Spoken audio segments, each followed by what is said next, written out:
Alright, go ahead. Good.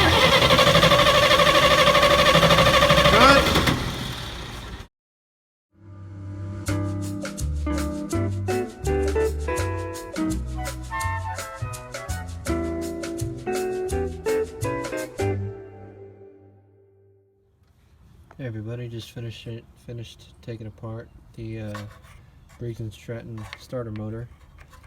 I destroyed the dowel pin, taking it apart because this hasn't been out of the starter in 32 years. The tractor was built in 88 and everything's original to it, so that roll pin is shot. Obviously the starter